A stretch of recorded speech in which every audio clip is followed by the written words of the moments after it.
दोस्तों senior citizen के लिए हेल्थ इंश्योरेंस पॉलिसी चूज करने से पहले इन बातों का ध्यान जरूर रख लेना, वरना पैसे भी डूबेंगे और क्लेम भी नहीं मिलेगा।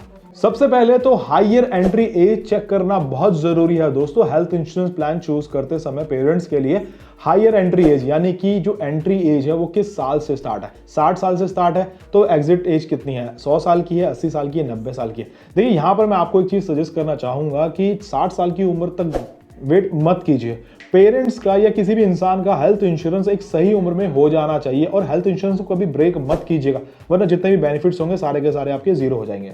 तो एक सही उम्र में अगर आप हेल्थ इंश्योरेंस ले लेंगे तो आगे बढ़ती हुई उम्र में आपको समस्या, आपको कोई प्रॉब्लम नहीं आने वाली है। फिर भी जिन लोगों के पेरेंट्स की उम्र अब 60 साल की हो गई है और वो हेल्थ इंश्योरेंस प्लान लेना चाहते हैं, तो यहाँ पर उन्हीं के बारे में हम बात करने वाले हैं। सबसे पहले हमने बात करी है हायर एंट्री एज की, यानी कि हायर एंट्री एज मिनिमम 60 साल की होना जरूरी है, तभी तो हायर एज तक जा पाएगा। यानी 60 से लेकर 80, 100 हायर एज तक जा पाएगा, राइट। पहली चीज तो ये हो गई। दूसरी चीज होती है हेल्थ चेकअप। यहाँ पर जब भी इस उम्र में आप हेल्थ इंश्योरेंस पॉलिसी लेने जाएंगे तो दोस्तों ये चीज चेक कर लीजिएगा कि वहां पर हेल्थ चेकअप हो रहा है या नहीं हो रहा है, क्योंकि कई बार पॉलिसी तो इश्यू हो जाती है और हेल्थ चेकअप नहीं होता है। उस दौरान आप प्रीमियम भी दे चुके होते हो और क्लेम भी रिजेक्ट हो जाता है। तो यहाँ पर आपको ये चीज ध्यान देना बहुत जरूरी है। हेल्थ चेकअप कराने का फायदा ये है, जो पेरेंट्स की हेल्थ कंडीशन होगी या फिर उनको अगर कोई हेल्थ डिजीज है तो उसके हिसाब से ही उन प्रीमियम चार्ज किया जाएगा। तीसरे नंबर पे आता है coverage of pre existing disease. दोस्तों हेल्थ इंश्योरेंस प्लान के अंदर ये चीज जरूर चूज कर लें कि भाई अगर कोई हेल्थ चैलेंज भी है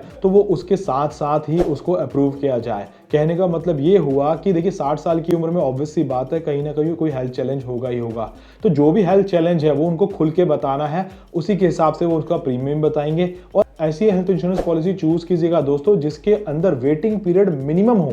चौथे नंबर पे आता है पोस्ट एंड प्री हॉस्पिटलाइजेशन। देखिए जब भी कोई व्यक्ति हॉस्पिटल में एडमिट होता है तो प्री उसके कम से कम 60 दिन का जो भी खर्चा आएगा वो सारा का सारा इंश्योरेंस पॉलिसी के तहत वापस हो जाएगा।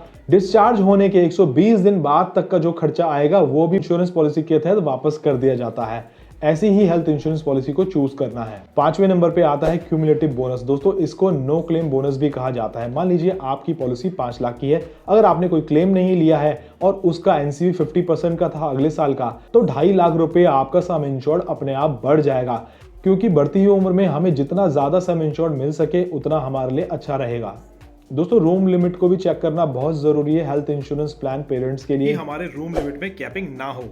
क्योंकि हॉस्पिटल में एडमिट होने वाली स्थिति में तब हम उनसे ये चीज़ के लिए बहस नहीं कर सकते कि हमारे रूम रेंट पे कैपिंग क्यों है, इसीलिए पहले ही इस चीज़ को सुनिश्चित कर लीजिएगा। 7वें नंबर पे आता है को पेमेंट। को पेमेंट यानी कि आपका जो भी खर्चा आएगा हॉस्पिटल में एडमिट होने की स्थिति में उसमें से कुछ % पैसा आपको देना होगा। अगर यहाँ पर को पेमेंट लगा हुआ है तो आपको देना पड़ेगा, अगर को पेमेंट नहीं है तो आपको एक भी पैसा नहीं देना है। दोस्तों जैसा मैंने बताया एक सही उम्र में ही अपने पेरेंट्स के लिए भी हेल्थ इंश्योरेंस प्लान ले लेना चाहिए।